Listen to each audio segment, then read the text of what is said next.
Ladies and gentlemen, twagarutse ni GCN Real Estate, aho tugura tukagurisha ndetse tukanakodesha. Ni muze mubane natwe rero. Ahangaha turacyari muri Kanyinya, tugiye kubereka ikibanza kiri ahantu heza cyane. Murabona ko ari mu miturire, ni muri site.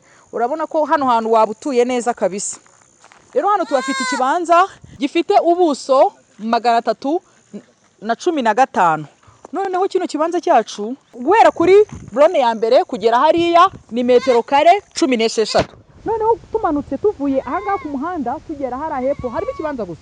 Wa muhanda twawukuyemo ngo twerekana ibibanza gusa za metero zo kukivuzo ikibanza n'umuhanda. Noneho kuva ahangaha kugera hepfo ni metero 20. Urumva ko ari metero kare zisaga 315.